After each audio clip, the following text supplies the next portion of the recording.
ಮೊಹಮ್ಮದ್ ಅವರ ಕುರಿತು ಸೌಹಾರ್ದಯುತ ಮಾತುಗಳು ಕನ್ನಡದಲ್ಲಿ ಹೀಗಿವೆ. ಶಾಂತಿಯ ಸಂದೇಶ. ಪ್ರವಾದಿ ಮೊಹಮ್ಮದ್ ಅವರು ಸದಾ ಶಾಂತಿ ಮತ್ತು ಸಹೋದರತ್ವವೇ ನಿಜವಾದ ಜೀವನದ ಆಧಾರ ಎಂದು ಬೋಧಿಸಿದರು. ಮಾನವ ಸೇವೆ, ಜನರಿಗೆ ಸೇವೆ ಮಾಡುವುದು ದೇವರ ಸೇವೆ ಎಂದು ಅವರು ಹೇಳಿ ಬಡವರಿಗೂ ಅನಾಥರಿಗೂ ಸಹಾಯ ಮಾಡಲು ಉತ್ತೇಜಿಸಿದರು.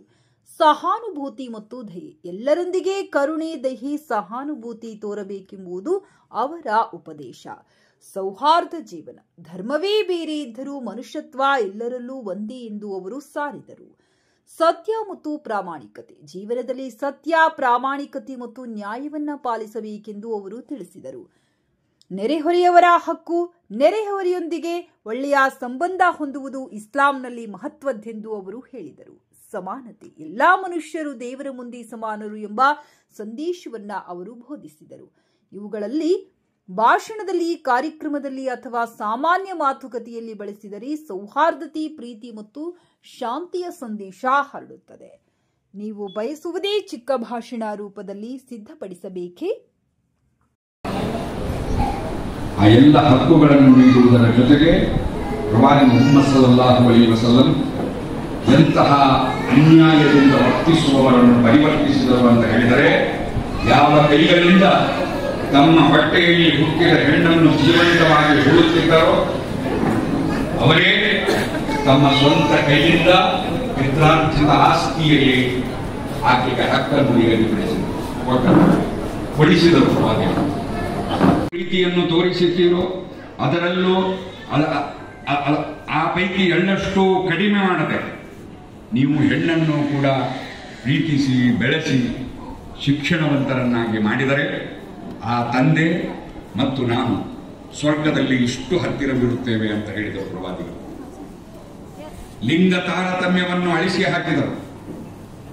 ಹೆಣ್ಣಿಗೆ ಗಂಡಿನ ಸಮಾನ ಅಂತ ಮಾತ್ರ ಹೇಳಲಿಲ್ಲ, ಬದಲಾಗಿ ಗಂಡಿಗಿಂತ 3 ಪಟ್ಟು ಹೆಣ್ಣು ಶ್ರೇಷ್ಠಳು ಎನ್ನುವುದನ್ನು ಪ್ರತಿಪಾದಿಸಿದರು. ಒಬ್ಬ ವ್ಯಕ್ತಿ ಬಂದು ಕೇಳುತ್ತಾನೆ ಪ್ರವಾದಿಗಳಿಗೆ, ಪ್ರವಾದಿಗಳೇ, ನನ್ನ ಸೇವೆಗೆ ಈ ಜಗತ್ತಿನಲ್ಲಿ ಹೆಚ್ಚು ಅರ್ಹರು ಯಾರು? ಆಗ ಪ್ರವಾದಿಗಳು ಹೇಳುತ್ತಾರೆ, ನಿನ್ನ ಹೆತ್ತ ತಾಯಿ. 4ನೇ ಬಾರಿ ಆ ವ್ಯಕ್ತಿ ಕೇಳುತ್ತಾನೆ. ಆ ನಂತರ ಆತ್ಮೀಯ ಬಂಧುಗಳೇ, ಜಮಾತ್ ಇಸ್ಲಾಮಿ ಗಂಗಾವತಿ ಘಟಕ ತಮ್ಮ ಸಹಾಯ, ಸಹಕಾರ, ನೈತಿಕ ಬೆಂಬಲದಿಂದ ನಾಯದ ಅಧಿಕಾರ ಮೊಹಮ್ಮದ್ ಪೈಗಂಬರ್ ಸಲ್ಲಲ್ಲಾಹು ಅಲೈಹಿ ವಸಲ್ಲಂ ಸೀರತ್ ಅಭಿಯಾನ ಇದೇ ಸೆಪ್ಟೆಂಬರ್ 3ರಿಂದ 14ರವರೆಗೆ ನಡೆಯಿತು. ಈ ವಿಚಾರವಾಗಿ ವಿಚಾರಗೋಷ್ಠಿ ಕಾರ್ಯಕ್ರಮವನ್ನು ನಿಮ್ಮೆಲ್ಲರ ಪಾಲಿಗೆ ಶಾಂತಿಯ, ಸೌಹಾರ್ದತೆಯ, ಸದ್ಭಾವನೆಯ ಪ್ರತೀಕವಾಗಲಿ ಎಂದು ಆಶಿಸುತ್ತೇನೆ. ವಿಜ್ಞಾನ ತಂತ್ರಜ್ಞಾನ ಯುಗದಲ್ಲಿ ಸಾಮಾಜಿಕ ಜಾಲತಾಣಗಳ, ಸೋಷಿಯಲ್ ಮೀಡಿಯಾದ ನಿಬಿಡತೆ ಕಾಲಮಾನದಲ್ಲಿ ಈ ಸಂಖ್ಯೆಯಲ್ಲಿ ಬೃಹತ್ ಸಂಖ್ಯೆಯ ತಮ್ಮೆಲ್ಲರ ಉಪಸ್ಥಿತಿ ಕಂಡು ನನಗೆ ಆಶ್ಚರ್ಯ ಹಾಗೂ ತುಂಬಾ ಸಂತೋಷವಾಗುತ್ತಿದೆ. ಕಾರಣ, ಈ ಶತಮಾನದಲ್ಲಿಯೂ ವೈಚಾರಿಕತೆಯನ್ನು ಬಯಸುವ, ನೈತಿಕ ಸಮಾಜವನ್ನು ಇಷ್ಟಪಡುವ ಸಂಖ್ಯೆಯು ಧಾರಾಳವಿದೆ ಎಂಬುದು ಇಲ್ಲಿ ವಾಸ್ತವಿಕತೆಯಾಗಿದೆ. ಭೂಮಿ ಆಕಾಶಗಳನ್ನು ನಿಯಂತ್ರಿಸುವ ಮನುಷ್ಯ, ಅವನ ಕುರಿತು ಕವಿಗಳು ಹೇಳುತ್ತಾರೆ, ನಕ್ಷತ್ರಗಳ ಅಲೆಯನ್ನು ಕೊಂಡುಕೊಂಡ ಮನುಷ್ಯ ತನ್ನ ವೈಚಾರಿಕ ಜಗತ್ತಿನಲ್ಲಿ ಪ್ರಯಾಣಿಸಲು ವಿಫಲನಾದ. ಆತ್ಮೀಯ ಬಂಧುಗಳೇ, ಪ್ರವಾದಿ ಮೊಹಮ್ಮದ್ ಸಲ್ಲಲ್ಲಾಹು ಅಲೈಹಿ ವಸಲ್ಲಂ ಪ್ರತಿಯೊಬ್ಬ ಮನುಷ್ಯನ ಪ್ರವಾದಿ ಹಾಗೂ ಮಾರ್ಗದರ್ಶಕ. ಪ್ರತಿಯೊಬ್ಬರಿಗೂ ಅವರ ಜೀವನದಿಂದ ಮಾರ್ಗದರ್ಶನ ಪಡೆಯುವ ಹಕ್ಕಿದೆ. ಪ್ರಜ್ಞಾವಂತ ನಾಗರಿಕರಂಗ ನೆಲೆಯಲ್ಲಿ ನೀವು ಯೋಚಿಸಿ ನೋಡಿ, ಅಸಾಮಾನ್ಯವೆಂದು, ಕ್ರಾಂತಿಕಾರಿಯೆಂದು, ಯಶಸ್ವಿ ಜೀವನಕ್ಕಿರುವ ಕೈಪಿಡಿಯನ್ನು ಕಂಡುಬರುವ ಈ ಸಂದೇಶದಲ್ಲಿ ಏನಾದರೂ ಪ್ರಯೋಜನವಿದೆ ಎಂಬ ಚಿಂತನೆ ನಡೆಸಿರಿ. ಪ್ರಯೋಜನವಿದ್ದರೆ ತಮಗೂ ಆ ಮಹಾನ್ ವ್ಯಕ್ತಿಯಲ್ಲಿ ಹಕ್ಕಿದೆ. ಮಹಾನ್ ವ್ಯಕ್ತಿಯ ಮಾದರಿ ಹಾಗೂ ಶಿಕ್ಷಣಗಳು ನಮ್ಮ ಜೀವನವನ್ನು ಹೆಚ್ಚು ಸಕ್ರಮಗೊಳಿಸಲಿ ಎಂದು ಹಾರೈಸುತ್ತೇನೆ. ಬಂಧುಗಳೇ, ಇನ್ನು ಹೆಚ್ಚಿನ ಸಮಯವನ್ನು ತೆಗೆದುಕೊಳ್ಳದೆ ನಮ್ಮ ಇಂದಿನ ಕಾರ್ಯಕ್ರಮದ ಕೇಂದ್ರ ಬಿಂದುವಾಗಿರುವ ಜನಾಬ್ ಲಾಲ್ ಸಾಬ್ ಕಂಡಲ್ ಇವರಿಂದ ಇದೇ ವಿಷಯವಾಗಿ ಆಲಿಸುವ ಸೌಭಾಗ್ಯವನ್ನು ಸದುಪಯೋಗಪಡಿಸಿಕೊಳ್ಳೋಣ. ಸಮಾಜದ ಹಿತ ಕುರಿತು ಅತೀವ ಕಾಳಜಿಯಿಂದ ತಾವು ಈ ಸಭೆಯಲ್ಲಿ ಭಾಗವಹಿಸುವುದಕ್ಕಾಗಿ ಗೌರವಪೂರ್ವಕವಾಗಿ ಅಭಿನಂದನೆಗಳನ್ನು ಸಲ್ಲಿಸುತ್ತೇನೆ. ನನ್ನ ಪ್ರಾಸ್ತಾವಿಕ ನುಡಿಗಳನ್ನು ಈ ಒಂದು ನುಡಿಯೊಂದಿಗೆ ಮುಗಿಸುತ್ತಿದ್ದೇನೆ. ಹುಲ್ಲಾಗು ಬೆಟ್ಟದಲ್ಲಿ ಮನೆಗೆ ಮಲ್ಲಿಗೆ ಆಗು, ಹುಲ್ಲಾಗು ಬೆಟ್ಟದಲ್ಲಿ ಮನೆಗೆ ಮಲ್ಲಿಗೆ ಆಗು, ಕಲ್ಲಾಗ ಕಷ್ಟಗಳು ಎದುರಾದೊಳಗೆ ಬೆಲ್ಲವಾಗಿರು ಬಂದು ಜನರೊಳಗೆ ಎಲ್ಲರೊಳಗೆ ಒಂದಾಗ. ಅಸ್ಸಲಾಂ ಅಲೈಕುಂ ವರಹಮತುಲ್ಲಾಹಿ ವಬರಕಾತುಹು. ನಿಮ್ಮೆಲ್ಲರ ಮೇಲೆ ದೇವರ ಶಾಂತಿ ಅನುಗ್ರಹ ವರ್ಷಿಸುತ್ತಿರಲಿ. ಕಾರ್ಯಕ್ರಮ ಬೇರೆ ಇದು ಮುಸ್ಲಿಮರಿಗೆ ಮಾತ್ರ ಸಂಬಂಧಪಟ್ಟಿದ್ದಲ್ಲ. ಇದೇನಂತಂದ್ರೆ ಜಮಾತೆ ಇಸ್ಲಾಂ ಅಂದ್ರೆ ಎಲ್ಲರೂ ನಾವು ಸಹೋದರತ್ವದಿಂದ ಎಲ್ಲರೂ ಬದುಕೋಣ. ಬರೀ ಮುಸ್ಲಿಮ್ಸ್ ಮಾತ್ರ ಅಲ್ಲ, ಬರೀ ಹಿಂದೂ ಅಲ್ಲ, ಬರೀ ಕ್ರೈಸ್ತಲ್ಲ, ನಾವೆಲ್ಲರೂ ಒಂದೇ ತಾಯಿಯ ಮಕ್ಕಳು. ದೇವರೊಬ್ಬ ನಾಮಲ್ಲವು. ದೇವರು ಬೇರೆ ಬೇರೆ ಇರ್ಬೋದು. ನೀವು ಪೂಜಿಸ್ತಕ್ಕಂಥ ದೇವರು ಅಲ್ಲ ಇರ್ಬೋದು, ನಾವು ಪೂಜಿಸ್ತಕ್ಕಂಥ ದೇವರು ಶಿವ ಇರ್ಬೋದು, ಕ್ರೈಸ್ತರಿಗೆ ಪೂಜಿಸ್ತಕ್ಕಂಥ ದೇವರು ಯೇಸು ಕ್ರಿಸ್ತ ಇರ್ಬೋದು. ಆದರೆ ದೇವರೊಬ್ಬನೇ ನಾಮ ಅಲ್ಲವು. ಆ ರೀತಿಯಲ್ಲಿ ಈ ಒಂದು ವಿಚಾರಗೋಷ್ಠಿ ಜಮಾತ್ ಇಸ್ಲಾಂ ಕಾರ್ಯಕ್ರಮ ನಾವು ಕನ್ನಡದಲ್ಲಿ ಕುರಾನ್ ಪ್ರವಚನ ಕಾರ್ಯಕ್ರಮ ಅಚ್ಚುಕಟ್ಟಾಗಿ ಚೆನ್ನಾಗಿ ನಡೆಸ್ಕೊಂಡು ಬಂದಿದ್ವಿ. ಈ ಒಂದು ಕಾರ್ಯಕ್ರಮದಲ್ಲಿ ನಾವೆಲ್ಲರೂ ಅಣ್ಣ ತಮ್ಮಂದರಾಗಿ, ಸಹೋದರ ಸಹೋದರಿಯರಾಗಿ ಎಲ್ಲರೂ ಒಟ್ಟಾಗಿ ಬಾಳೋಣ. ಯಾವುದೇ ಅಹಿತಕರ ಘಟನೆ ಬೇಡ ಅಂತ ಹೇಳ್ತಾ ಈ ಒಂದು ನನ್ನನ್ನು ಮಾತನಾಡಲು ಎರಡು ಮಾತ ಅನುಕೂಲ ಮಾಡಬೇಕು. ಎಲ್ಲರೂ ವಂದಿಸಿ ನಾನು ಮೆರವಣಿಗೆ ನಡೆಸಲಾಗುತ್ತದೆ. ನಗರಗಳನ್ನು ಹಸಿರುಮಯಗೊಳಿಸುವಂತಹ ಪರಂಪರೆ, ಹಸಿರು ಧ್ವಜಗಳ ಹಾರಾಟ, ಇನ್ನು ಕೆಲವು ಕಡೆ ಡಿಜೆ ಬಳಸಿ ಕುಣಿಯುವಂತಹದ್ದು ಕೂಡ. ಒಟ್ಟಿನಲ್ಲಿ ನಾವು ಧರ್ಮದ ಮಹಾತ್ಮರನ್ನು ಅರಿತುಕೊಳ್ಳುವಂತಹ ವಿಷಯದಲ್ಲಿ ಎಲ್ಲಿ ವಿಫಲರಾಗುತ್ತಿದ್ದೇವೆ, ಅವರನ್ನು ಅರಿಯಲಿಕ್ಕೆ ನಮಗೆ ಸಾಧ್ಯವಾಗುತ್ತಿಲ್ಲವೇನೋ, ಯಾವ ಧರ್ಮ ನಾನು ಅದರ ಅನುಯಾಯಿ ಅಂತ ಹೇಳುತ್ತಿದ್ದೇನೆ, ಆ ಧರ್ಮದ ಕನಿಷ್ಠ ಪ್ರಾಥಮಿಕ ಬೇಡಿಕೆಯನ್ನಾದರೂ ಈಡೇರಿಸುವಷ್ಟು ಹೃದಯವಂತಿಕೆ, ಮಾನವೀಯತೆ, ತಿಳುವಳಿಕೆ ನನ್ನಲ್ಲಿದೆ.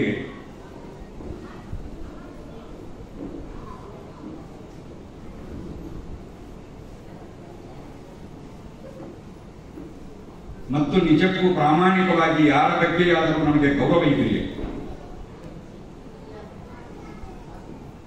ಅಥವಾ ಇದರಲ್ಲಿ ಏನಾದರೂ ನಮ್ಮ ಸ್ವಾರ್ಥ ಅಡಗಿದೆಯೇ? ಇವೆಲ್ಲ ಇವತ್ತು ಆತ್ಮಾವಲೋಕನ ಮಾಡಿಕೊಳ್ಳುವಂತಹ ಸಂದರ್ಭ ಇದೆ.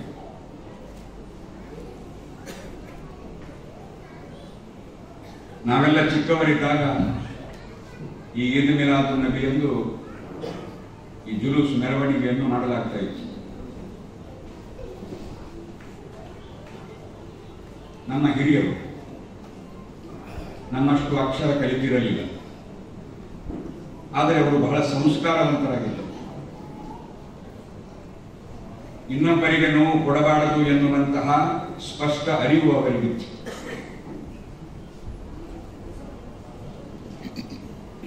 ಇವತ್ತು ಧರ್ಮವನ್ನು ನಾವು ಹೇಳುತ್ತಿದ್ದೇವೆ, ಅವರು ಹೇಳಲಿಕ್ಕೆ ಸಾಧ್ಯವಾಗುತ್ತಿರಲಿಲ್ಲ. ಎಷ್ಟು ಸಾಧ್ಯವಿದೆ ಅವರು ಅದನ್ನು ಪಾಲಿಸುತ್ತಿದ್ದರು. ಅದು ಜನರ ಮೇಲೆ ಬಹಳ ಪ್ರಭಾವ ಬೀರುತ್ತಿತ್ತು. ನಾವು ಸಣ್ಣವರಿದ್ದಾಗ ನಡೆಯುವಂತಹ ಜುಲೂಸ್, ಆ ಮೆರವಣಿಗೆಯನ್ನು ಈ ಮಿಲಾದ್ ನಬಿ ಎಂದು ಈ ನಮ್ಮ ಹಿಂದೂ ಬಂಧುಗಳೆಲ್ಲ ತಮ್ಮ ಅಂಗಡಿ ಮುಗ್ಗಟ್ಟುಗಳಿಂದ ಹೊರಬಂದು, ನಮ್ಮ ಸಹೋದರಿಯರು ಮನೆಯಿಂದ ಹೊರಬಂದು, ತಾಯಂದಿರು ನೋಡಿ ಅದನ್ನು ಕಣ್ತುಂಬಿಕೊಂಡು ಬಹಳ ಆನಂದಿಸುತ್ತಿದ್ದರು. ಇವತ್ತು ಯಾವುದೇ ಜಾತಿ ಧರ್ಮದ ಮೆರವಣಿಗೆ ಅಂತ ಹೇಳಿದರೆ ಭಯ ಹುಟ್ಟಿಸುವಂತಿದೆ. ಎಲ್ಲಿ ಏನು ಅನಾಹುತವಾಗ್ತದೆ, ಎಲ್ಲಿ ಯಾವಾಗ ಪ್ರಕ್ಷುಬ್ಧ ವಾತಾವರಣ ಸೃಷ್ಟಿಯಾಗ್ತದೆ, ಎಲ್ಲಿ ಕರ್ಫ್ಯೂ ಜಾರಿ ಆಗ್ತದೆ ಅನ್ನುವಷ್ಟರ ಮಟ್ಟಿಗೆ ಇವತ್ತು ನಾವೆಲ್ಲ ಈ ಹಬ್ಬ, ಉತ್ಸವ, ಮೆರವಣಿಗೆಗಳ ಹೆಸರಿನಲ್ಲಿ ಭಯಭೀತರಾಗಿರುವಂತಹ ಒಂದು ವಾತಾವರಣವನ್ನು ನಾವು ನೋಡ್ತಾ ಇದ್ದೇವೆ. ಈ ಸ್ಥಿತಿ ಯಾಕೆ ಬಂತು? ಇದಕ್ಕೆ ಕಾರಣ ಯಾವುದು?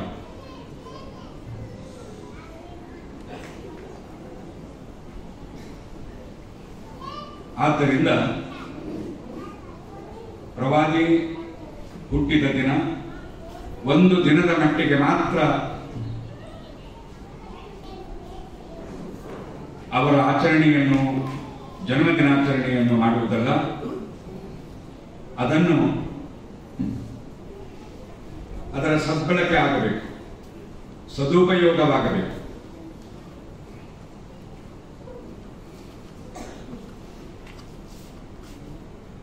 ಮೆರವಣಿಗೆಯಿಂದ ನಾನು ಪ್ರವಾದಿಯ ಪ್ರೇಮವನ್ನು ಸಂಪಾದಿಸಲಿಕ್ಕೆ ಸಾಧ್ಯವಿಲ್ಲ. ಅನುಸರಣೆಯಿಂದ ಮಾತ್ರ ಅದನ್ನು ನಾನು ಬೆಳೆಸಲಿಕ್ಕೆ ಸಾಧ್ಯ. ಆದ್ದರಿಂದ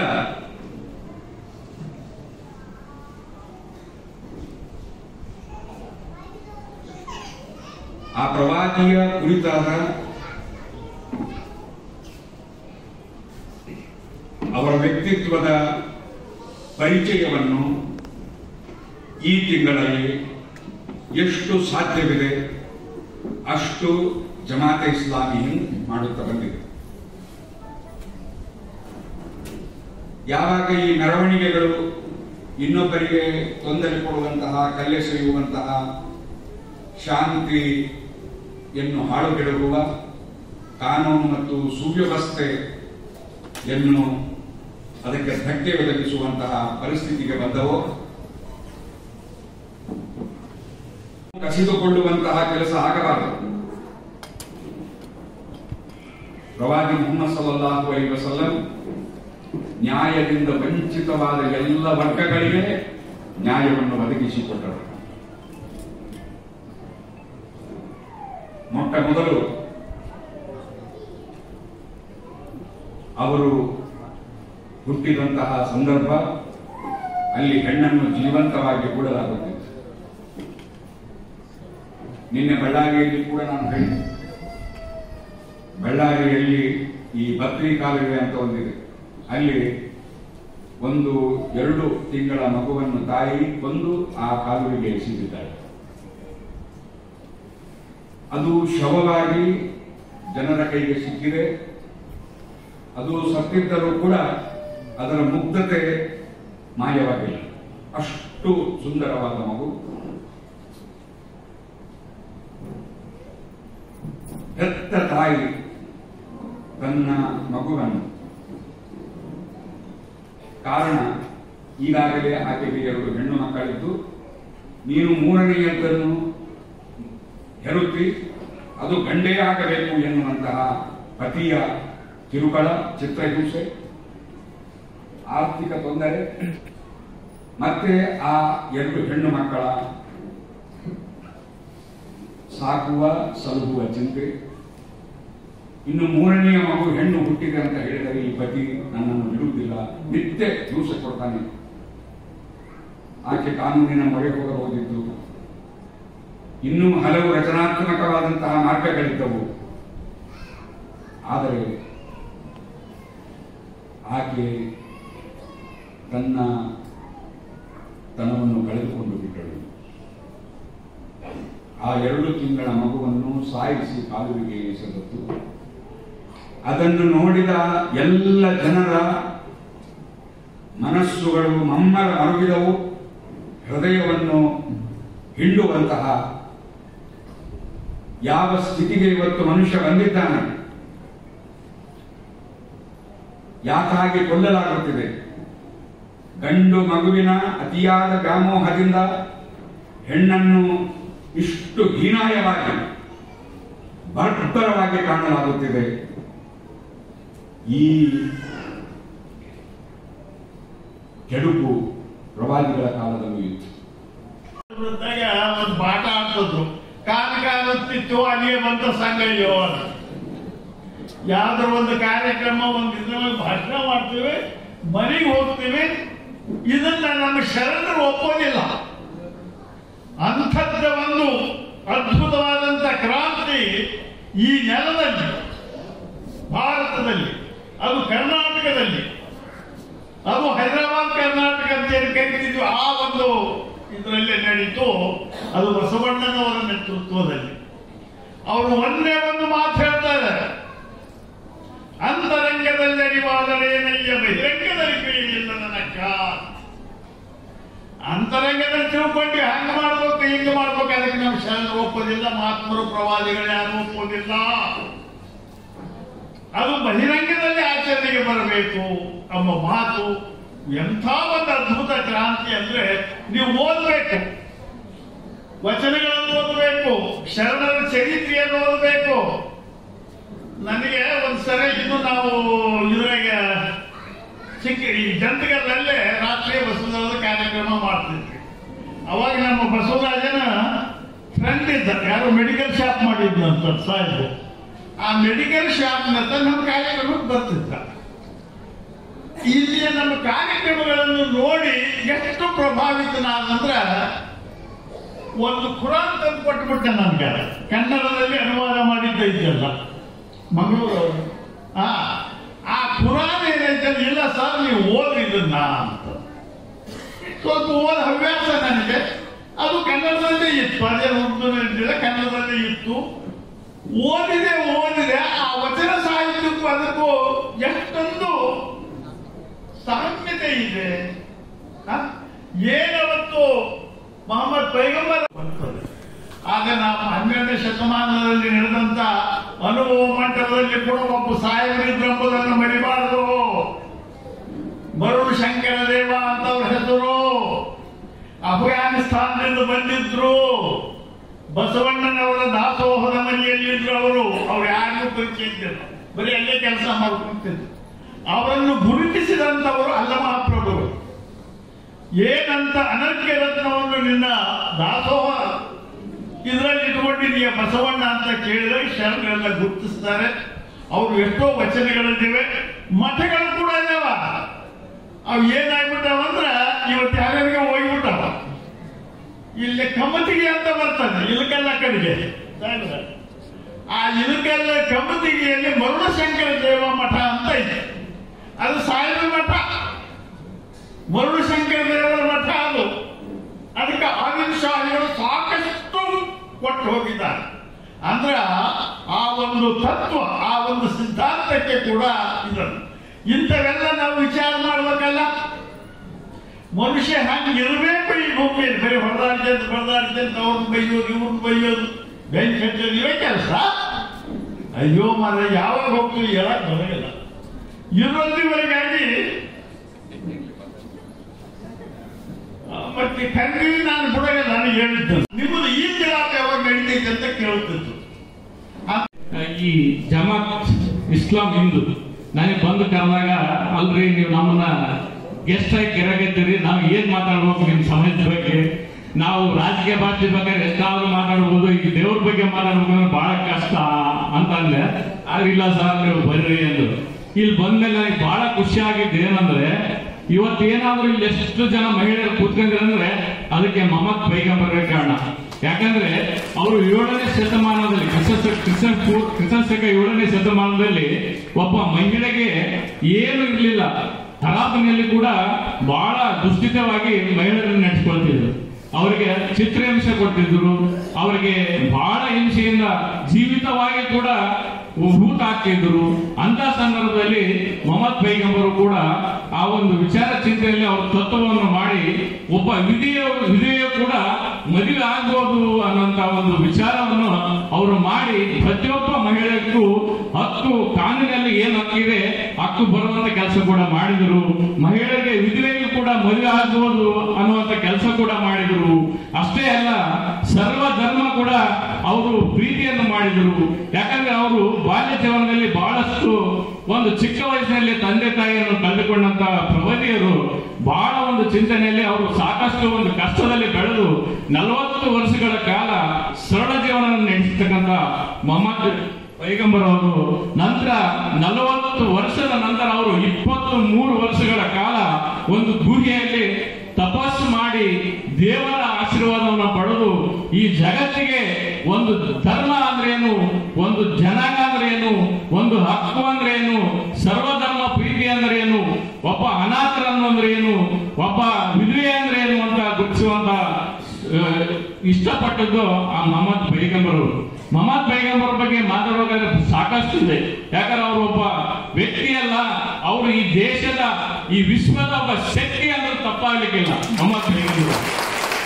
ಯಾಕಂದ್ರೆ ಅವರು ಒಬ್ಬ ಅನಾಥ ಮಗು ಎದುರಿಗೆ ನಿಮ್ಮ ಮಕ್ಕಳನ್ನ ಆಡಿಸಬೇಡಿ ಅಂತ ಹೇಳ್ತಿದ್ರು. ಯಾಕಂದ್ರೆ ಆ ಮಗುವಿಗೆ ದುಷ್ಪರಿಣಾಮ ಬೀಳುತ್ತದೆ.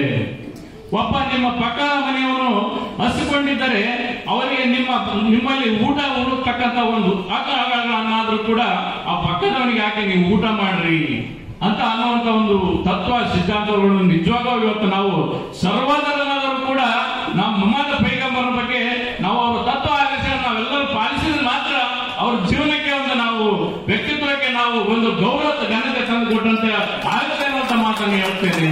ಆದ್ರಿಂದ ನಾವು ಇವತ್ತು ಹೊಟ್ಟೆ ಕಿಚ್ಚು, ಧರ್ಮ, ಜಾತಿ, ಬಡದಾಟ, ಒಡದಾಟ ಇವೇ ಆಗ್ತಾವ. ದಯವಿಟ್ಟು ಯಾರೇ ಧರ್ಮ ಇರಲಿ ನಮ್ಮ ಧರ್ಮಗಳನ್ನು ನಾವು ಕರೆದು ಆ ಮೊಹಮ್ಮದ್ ಪೈಗಂಬರ್ ಒಂದು ಚಿಂತನೆ ತತ್ವಗಳನ್ನು ನಾವು ಪಾಲಿಸಿದ್ರೆ ಮಾತ್ರ ಆ ಒಂದು ಜಾತಿಗೆ, ಆ ಒಂದು ಧರ್ಮಕ್ಕೆ ಒಂದು ಶಕ್ತಿ ಬರುತ್ತೆ ಅನ್ನುವಂತ ಮಾತನ್ನು ಹೇಳಿ ನಾನೊಂದು 2 ಮಾತುಗಳನ್ನು ಮುಗಿಸ್ತೇನೆ.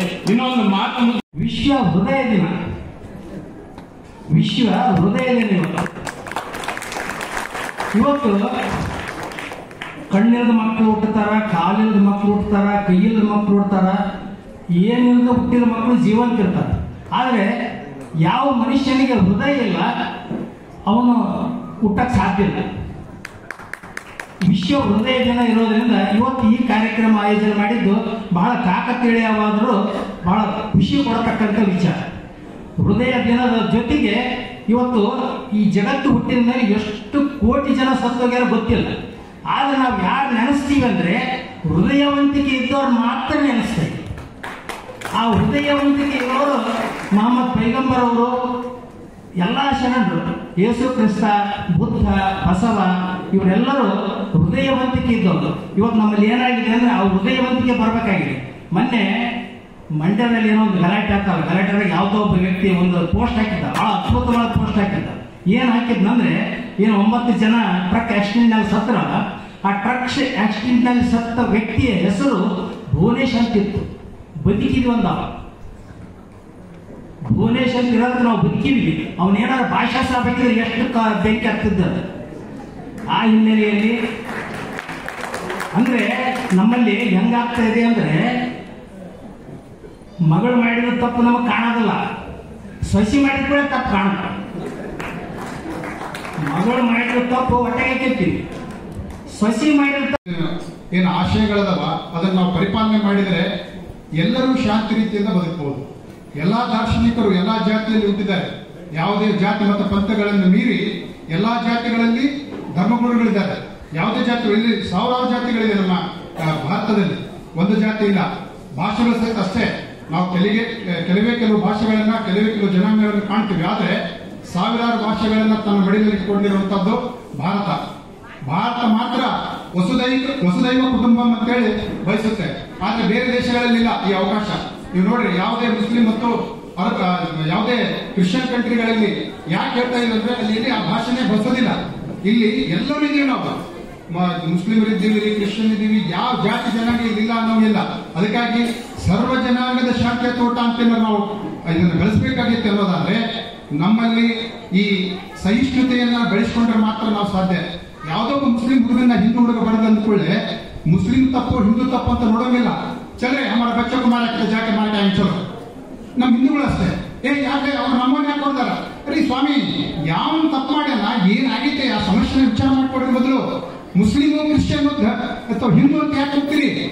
ಹಿಂಗಾಗಿ ನಮ್ಮಲ್ಲಿ ದ್ವೇಷಗಳು ಬೆಳೀತಾ ಇದ್ದಾವೆ, ಅಸೂಯೆ ಬೆಳೀತಾ ಇದೆ. ಒಬ್ಬರ ಮೇಲೆ ಒಬ್ಬರು ಸಮಸ್ಯೆಗಳನ್ನು ಉದ್ಭವ ಮಾಡಿ ನಮ್ಮ ಶಾಂತಿ ಕೋಟನ್ನು ಹಾಳು ಮಾಡಿಕೊಡುವಂತ ವ್ಯವಸ್ಥೆ ನಮ್ಮಲ್ಲಿ ಆಗ್ತಾ ಇದೆ. ಈಗಾಗಲೇ ನಮ್ಮ ನಾರಾಯಣ ಸರ್ ಹೇಳಿದ್ರು, ಈಗೇನು MS ಅನ್ಸಾರಿ ಸಾಹೇಬರು ಒಂದು ಭದ್ರ ಬುನಿಯಾದಿ ಹಾಕಿದ್ರು ಇಲ್ಲಿ. ಅವಾಗ ನಾನು ಈಗ ಜಿಲ್ಲಾಧ್ಯಕ್ಷ ನಮ್ಮ ಸಮಾಜಕ್ಕೆ, ನಾನು ಅವ್ರ ತಾಲೂಕು ಅಧ್ಯಕ್ಷನಾಗಿದ್ದೆ. ಅವ್ರ ತಾಲೂಕು ಅಧ್ಯಕ್ಷನಾಗಿದ್ದಾಗ ಎಲ್ಲರೂ ಸಹಿತ ಎಲ್ಲಾ ಸಮಾಜದ ಗುರು ಹಿರಿಯರು ಸಂತರನ್ನೆಲ್ಲರನ್ನು ಕರೆಸಿ ಮಾತನಾಡಿಸುವಂತದ್ದು, ಎಲ್ಲರಲ್ಲಿ ಭಾವಿಕತೆಯನ್ನು ಬೆಳೆಸುವಂತ ಒಂದು ವ್ಯವಸ್ಥೆ ಅವತ್ತಿನ ದಿವಸ ಅವರು MS ಅನ್ಸಾರಿ ಸಾಹೇಬರು ಮಾಡ್ತಾ ಇದ್ರು. ಇವತ್ತೇ ನೀವು ಜಮಾಯತ್ ಇಸ್ಲಾಮಿ ಮಾಡ್ತಾ ಇದ್ರಿ, ನಿಮಗೆ ಸಲ್ಯೂಟ್ ಇದೆ. ಯಾಕಂದ್ರೆ ಇಂಥವು ಆಗ್ಬೇಕು. ಮನುಷ್ಯನಲ್ಲಿ ನಾವು ಬದಲಾವಣೆ ಆಗಬೇಕು ಅನ್ನೋದಾದ್ರೆ ಎಲ್ಲರನ್ನು ಕೂಡಿಸಿದಾಗ ಯಾವುದೇ ಧರ್ಮದ ತತ್ವಾಧಾರಗಳು ಸಿಗೋಕ್ ಸಾಧ್ಯತೆ ಇದೆ. ಕೆಲವರಲ್ಲಿ ನಮ್ಮಲ್ಲಿ ಭಾವನೆ ಹೇಗಾಗಿದೆ ಅಂದ್ರೆ ಮುಸ್ಲಿಮರು ಬರೀ ಹೊಡೆಯವರು ಬಡಿಯವರು ಕಡೆಯವರು ಅನ್ನೋ ವಿಚಾರ ಬಂದ್ಬಿಟ್ಟಿದೆ. ಯಾಕೆ ಸ್ವಾಮಿ? ಅವರೆಲ್ಲರಲ್ಲಿ ಮನುಷ್ಯತ್ವ ಇದೆ, ಅವರಲ್ಲಿ ಸಹಿತ ದೈವತ್ವ ಇದೆ. ಪ್ರತಿಯೊಬ್ಬರಲ್ಲಿ ಮನುಷ್ಯನಲ್ಲಿ ದೇವರಿದ್ದಾನೆ. ಯಾವ ಮುಸ್ಲಿಂ ಕೆಟ್ಟವನಲ್ಲ. ಆದರೆ ಕೆಲವರು ತಮ್ಮ ಸ್ವಾರ್ಥಕ್ಕಾಗಿ, ತಮ್ಮ ವ್ಯವಸ್ಥೆಯನ್ನು ಬೆಳೆಸ್ಕೊಳ್ಳೋದಕ್ಕಾಗಿ, ತಮ್ಮ ರಾಜಕೀಯ ವ್ಯವಸ್ಥೆಯನ್ನ ಬೆಳೆಸ್ಕೊಳ್ಳೋದಕ್ಕಾಗಿ ಎಲ್ಲರಲ್ಲೂ ಸಹಿತ ದ್ವೇಷವನ್ನು ಉಂಟಾಗ್ತಾ ಇದ್ದಾರೆ. ನಾವು ಆ ದ್ವೇಷದಿಂದ ಹೊರಗೆ ಬಂದಾಗ ಮಾತ್ರ ನಾವು ಶಾಂತ ರೀತಿಯಿಂದ ಇರೋಕ್ಕೆ ಸಾಧ್ಯತೆ ಅಂತ ಹೇಳಿ ನನಗೆ ಮಾತಾಡೋಕೆ ಅವಕಾಶ ಕೊಟ್ಟು ತಮಗೆಲ್ಲರಿಗೆ ಅತ್ಯಂತ ಅದ್ಭುತವಾಗಿರ್ತಕ್ಕಂಥ ಮತ್ತು ಎಲ್ಲ ಮನಸ್ಸುಗಳನ್ನ ಬೆಸೆಯುವಂತಹ ಒಂದು ಅತ್ಯುತ್ತಮ ಕಾರ್ಯಕ್ರಮವನ್ನು ಮಾಡಿದ್ದಾರೆ. ಹಾಗಾಗಿ ತಮ್ಮೆಲ್ಲರ ಪರವಾಗಿ ನಾನು ಅವರಿಗೆ ಹೃತ್ಪೂರ್ವಕವಾಗಿರ್ತಕ್ಕಂಥ ಧನ್ಯವಾದಗಳನ್ನ ಅರ್ಪಿಸೋದಕ್ಕೆ ಇಷ್ಟಪಡ್ತಾ ಇದ್ದೇನೆ. ಇಲ್ಲಿವರೆಗೂ ಎಲ್ಲ ಜಗತ್ತಿನ ಮಹಾನ್ ಪ್ರವರ್ತಕರು ಮತ್ತು ಧರ್ಮ ಚಿಂತಕರ ಕುರಿತಾಗಿ ಸಾಕಷ್ಟು ವಿಚಾರಗಳನ್ನು ಹಂಚಿಕೊಂಡರು. ದಯವಿಲ್ಲದ ಧರ್ಮ ದಾವುದಯ್ಯ, ದಯಬೇಕು ಸಕಲ ಪ್ರಾಣಿಗಳಿಗೆ. ದಯವಿಲ್ಲದ ಧರ್ಮ ದಾವುದಯ್ಯ, ದಯಬೇಕು ಸಕಲ ಪ್ರಾಣಿಗಳಲ್ಲಿ, ದಯವೇ ಧರ್ಮದ ಮೂಲವಯ್ಯ.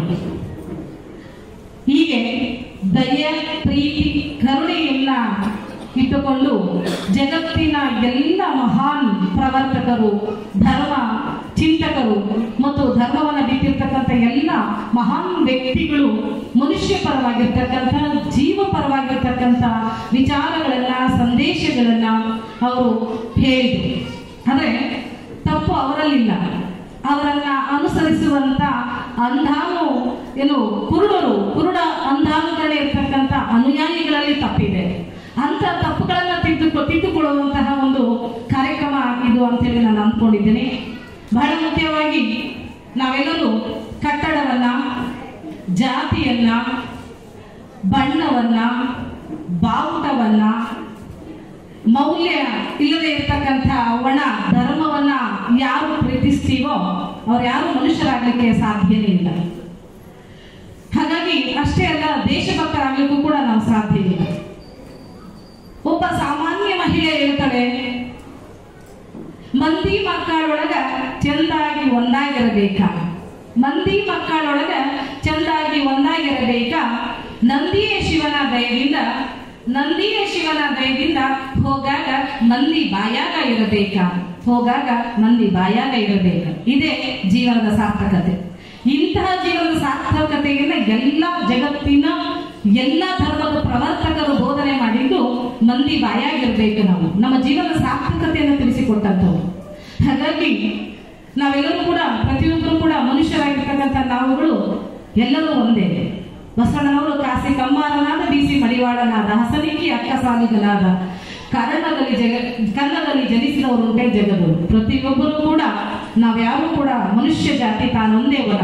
ಮನುಷ್ಯ ಜಾತಿ ಅಂತಕ್ಕಂಥದ್ದು ಅದು ಒಂದೇ. ಹಾಗಾಗಿ ನಾವು ಮಾಡ್ಕೊಂಡಿರ್ತಕ್ಕಂತಹ ಈ ಜಾತಿಗಳು ಅಥವಾ ನಮ್ಮ ಒಂದು ಆಚಾರ ವಿಚಾರಗಳನ್ನು ಒಳಗೊಂಡಿರ್ತಕ್ಕಂತಹ ಒಂದು ಯಾಂತ್ರಿಕ ಧರ್ಮಗಳು, ಇವುಗಳ ಆಚೆಗೆ ನಮ್ಮ ಪ್ರೀತಿಯನ್ನ, ಬಂಧುತ್ವವನ್ನ, ನಮ್ಮ ಸೋದರತೆಯನ್ನ ನಾವೆಲ್ಲರೂ ಕೂಡ ಮೈಗೂಡಿಸಿಕೊಳ್ಬೇಕು.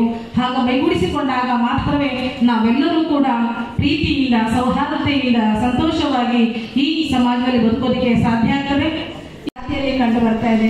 ಇಂಥ ದಿನಗಳಲ್ಲಿ ಈ ತರದ ಕಾರ್ಯಕ್ರಮ ಹಾಕೊಂಡಿರ್ತಕ್ಕಂಥ ಬಹಳ ಅವಶ್ಯಕತೆ ಇದೆ, ಬಹಳ ಅಗತ್ಯ ಇದೆ. ಸಮಾಜದ ಏಳಿಗೆಗಾಗಿ ಈ ತರದ ಕಾರ್ಯಕ್ರಮಗಳನ್ನು ಸದಾ ಬೇಕಾಗ್ತಾ ಇರ್ತದೆ. ಸೊ ಇವತ್ತು ನಾವೆಲ್ಲ ಇಲ್ಲ ಹೇಳಿದ್ರೆಲ್ಲ ನಾವೆಲ್ಲ ಪ್ರಿಜುಡಿಸ್ಗಳನ್ನ ಇಟ್ಕೊಂಡು ಬದುಕ್ತಾ ಇದ್ದೀವಿ. ಪೂರ್ವಗ್ರಹಗಳು ಅಂತ ಹೇಳ್ತೀವಿ. ಅಂದ್ರೆ ಈ ಜಾತಿಯವರಂದ್ರೆ ಹಿಂಗೇನೆ, ಅವ್ರಂದ್ರೆ ಹಿಂಗೆ, ಇವ್ರಂದ್ರೆ ಹಿಂಗೆ. ಅವ್ರ ಹತ್ರ ಹೋದಾಗ ನಮಗೆ ಗೊತ್ತಾಗ್ತದೆ, ಅವ್ರನ್ನ ನೋಡೋದು ನೀವು ಹಿಂಗೆ ಅಂತ ನಮ್ಗೆ ಗೊತ್ತಿದ್ದಿಲ್ಲ ಕೂಡ. ಸೊ ಆ ಪೂರ್ವಗ್ರಹಗಳನ್ನ ಇಟ್ಕೊಂಡು ನಾವು ಅವ್ರನ್ನ ನೋಡಿದಾಗ ಅವ್ರು ಹಂಗೆ ಕಾಣಿಸ್ತಾರೆ. ಇವ್ರು ಕ್ರೂರಗಳಂದ್ರೆ ಕ್ರೂರಗಳೇ ಕಾಣುತ್ತಾರೆ, ಇವ್ರು ಜಾತೀಯವಾದಿಗಳಂದ್ರೆ ಜಾತಿವಾದಿಗಳೇ ಕಾಣುತ್ತಾರೆ. ಸೊ ಹಾಗಾಗಿ ನಮ್ಮಲ್ಲಿ ಪ್ರಿಜುಡಿಸ್ಗಳಿದೆ. ಮುಸ್ಲಿಂ ಅಂದ್ರೆ ಹಿಂಗೆ, ಹಿಂದೂಗಳಂದ್ರೆ ಹಿಂಗೆ, ಹೆಣ್ಮಕ್ಳಂದ್ರೆ ಹಿಂಗೆ, ಗಂಡು ಮಕ್ಳಂದ್ರೆ ಹಿಂಗೆ, ಆ ಜಾತಿಯವರಂದ್ರೆ ಹಿಂಗೆ, ಬೆಂಗಳೂರವ್ರು ಅಂದ್ರೆ ಹಿಂಗೆ, ಅಮೆರಿಕದವ್ರು ಅಂದ್ರೆ ಹಿಂಗೆ, ಭಾರತೀಯರು ಅಂದ್ರೆ ಹಿಂಗೆ, ಹೀಗೆ ಈ ತರದ ಪ್ರಿಜುಡಿಸ್ಗಳನ್ನ ಇಟ್ಕೊಂಡು ನಾವು ನೋಡಿದಾಗ ನಮ್ಗೆ ಹಂಗೇನೆ ಕಾಣ್ತಾರೆ. ಸೊ ನಾವುಗಳಿಂದ ಹೊರಗೆ ಬಂದ್ಬಿಟ್ಟು ನಾವು ಅವರನ್ನ ನೋಡಿದಾಗ ನಮಗೆ ಸತ್ಯದ ಅರಿವು ನಮ್ಗೆ ಆಗ್ತಾ ಹೋಗ್ತದೆ. ಇವತ್ತು ಏನು ನಾವು ವರ್ಲ್ಡ್ ಬ್ರದರ್ಹುಡ್ ಅಂತ ಹೇಳ್ತೀವಿ, ನಾವು ಪಾಠದಲ್ಲಿ ಕಲಿಸುವಾಗ ಕೆಲವೊಂದು ಉದ್ದೇಶಗಳಿದಾವೆ. ಸೊ ವರ್ಲ್ಡ್ ಬ್ರದರ್ಹುಡ್, ವಿಶ್ವ ಭ್ರಾತೃತ್ವ ಮನೋಭಾವನೆಯನ್ನ ಬೆಳೆಸಬೇಕು ಅಂತೇಳಿ ನಾವು ಹೇಳ್ತಾ ಇದ್ವಿ. ಅಂದ್ರೆ ಈ ವಿಶ್ವದಲ್ಲಿ ಎಲ್ಲರೂ ನಾವು ಬ್ರದರ್ಹುಡ್ ಅನ್ಬೇಕು ಅಂತ. ಸೊ ನಾವು ಹಾಗೇನೆ ನಮ್ಮ ಭಾರತದಲ್ಲಿ ಹೇಳ್ತಾ ಇದೀವಿ, ವಸುದೈವ ಕುಟುಂಬಕಂ ಅಂತ ಹೇಳಿ. ಇವ ನಾನವ ಎನ್ನದೆ, ಇವ ನಮ್ಮವ ನಮ್ಮವ ಎನ್ನಬೇಕು. ಇಂಥ ಎಲ್ಲ ಭಾವನೆಗಳನ್ನ ನಾವು ಬೆಳೆಸಿ ಬೆಳೆಸಿದಾಗ ಏನಾಗ್ತದೆ, ಈ ಮನೋಭಾವ ಬರ್ತದೆ. ನಾವು ಯಾವುದೇ ಧರ್ಮವನ್ನು ನೋಡಿದಾಗ ಕೊಟ್ಟಿದ್ದೆ ಪೈಗಂಬರ್ ಮೊಹಮ್ಮದ್ ರವರು. ಅದರ ಜೊತೆಯಲ್ಲಿ ಹೆಣ್ಣು ಮಕ್ಕಳು ಬಿಸ್ನೆಸ್ ಮಾಡಬಹುದು, ಕೆಲಸ ಮಾಡಬಹುದು. ಹಜರತ್ ಖದೀಜಾ ಅವರು ಇದಕ್ಕೆ ಒಂದು ಎಕ್ಸಾಂಪಲ್ ಅನ್ನೋದು ನಮ್ಮೆಲ್ಲರಿಗೂ ಗೊತ್ತೇ ಇದೆ. ಸೊ ಹಾಗಾಗಿ ಯಾವುದೇ ರೀತಿ ಯಾರ ಮನಸ್ಸಲ್ಲಿನೂ ಈ ರೀತಿ ಏನಾದರೂ ಮಂಡಲ್ಸ್ ಬಗ್ಗೆ ಪರಿಕಲ್ಪನೆ ಇಲ್ಲ ಅಂತ ಹೇಳಿದ್ರೆ, ಇದಕ್ಕೆ ಏಕೈಕ ಎಕ್ಸಾಂಪಲ್ ಏನು ಅಂತ ಹೇಳಿದ್ರೆ, ಆಗಿನ ಕಾಲದಲ್ಲಿ ಇರ್ತಕ್ಕಂತಹ ಹಜರತ್ ಖದೀಜಾ ರಜಿಯಲ್ಲಾಹು ಅನ್ಹಾ ಅವರು ಮೊಹಮ್ಮದ್ ಪೈಗಂಬರ್ ಅವರ ಮೊದಲನೇ ಪತ್ನಿ. ಸೊ ಹಾಗಾಗಿ ಅವರಿಗೆ ಎಷ್ಟೆಲ್ಲ ಅಧಿಕಾರ ಇತ್ತು ಅಂತ ಹೇಳಿ ನಮ್ಗೆ ಅದನ್ನು ನಾವು ತಿಳ್ಕೊಂತಾ ಇದ್ದೀವಿ ಅಂತ ಹೇಳಿ. ಇದೇ ರೀತಿ ಇನ್ನೂ ಒಂದು ದೋಹಾ ಇದೆ, ಅದು ಗುರು ಗೋವಿಂದ ದೋ ಖಡೆ ಕಾಕೆ लागू पाए, गुरु गोविंद दो खड़े काके लागू पाए, बलिहारी गुरु आपने जिन गोविंद दियो बताए. इसी प्रकार से ನಾವು ಆ ಒಂದು ಗುರುವಿನ ಸ್ಥಾನದಲ್ಲಿ ಮೊಹಮ್ಮದ್ ಪೈಗಂಬರ್ ಅವರನ್ನ ನಾವು ನೋಡಿದಾಗ ಅವರು ಆ ಅಲ್ಲಹನ ಒಂದು ಮಾರ್ಗವನ್ನು ನಮ್ಮನ್ನು ತೋರಿಸಿಕೊಟ್ಟಿದ್ದಾರೆ. ಹಾಗಾಗಿ ಎಲ್ಲ ಜಾತಿ ಧರ್ಮಗಳು ಒಂದಕ್ಕೊಂದು ಲಿಂಕ್ ಇದ್ದೇ ಇರುತ್ತೆ. ಅದಕ್ಕೆ ನಾವು ಎಲ್ಲರೂ ಕೂಡ ಯಾರು ಬೇರೆಯವರಿಲ್ಲ, ನಾವೆಲ್ಲರೂ ಒಂದೇ ಅಂತ ಹೇಳಿ ಹೇಳುತ್ತಾ